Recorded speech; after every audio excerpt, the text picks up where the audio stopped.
ICC കിരീടം നേടുന്ന Kerala cricket താരം എന്ന റെക്കോർഡിൽ ശ്രീശാന്തിനൊപ്പം എത്താനുള്ള അവസരമാണ് സഞ്ജു സാംസനെ കാത്തിരിക്കുന്നത്. ശ്രീശാന്ത് 2007-ൽ ഇന്ത്യ T20 ലോകകപ്പ് നേടുമ്പോഴും 2011-ൽ ഏകദിന ലോകകപ്പ് നേടുമ്പോഴും ടീമിന്റെ ഭാഗമായിരുന്നു. ഇതിനുശേഷം വലിയ കാത്തിരിപ്പിന് ശേഷമാണ് കേരള താരത്തിന് ICC ട്രോഫിയുടെ ഭാഗമാകാൻ സാധിക്കുന്നത്. സഞ്ജു 2024-ലെ T20 ലോകകപ്പ് നേടിയ ഇന്ത്യൻ ടീമിൽ ഉൾപ്പെട്ടിരുന്നു. ഇനി ചാമ്പ്യൻസ് ട്രോഫിയാണ് വരാനിരിക്കുന്നത്.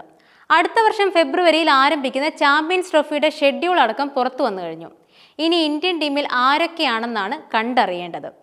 സഞ്ജു സാംസൺ ഇന്ത്യൻ ടീമിന്റെ ഭാഗമാവുകയും ഇന്ത്യൻ ചാമ്പ്യൻസ് ട്രോഫിയിൽ കപ്പടിക്കുകയും ചെയ്താൽ അത് ചരിത്രമാവും.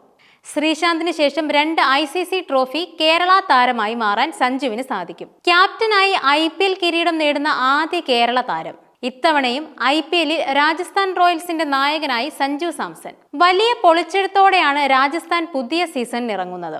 Jose Buttler, Trent Boult, R Ashwin, Yuzvendra Chahal എന്നിവരെല്ലാം രാജസ്ഥാൻ ഒഴിവാക്കിയിട്ടുണ്ട്.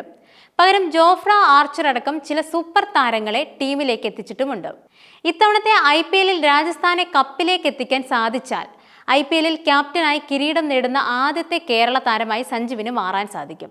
മറ്റൊരു കേരള താരത്തിനും എളുപ്പത്തിൽ നേടാൻ സാധിക്കുന്ന നേട്ടമല്ല ഇതെന്നും നിസ്സംശയം പറയാം.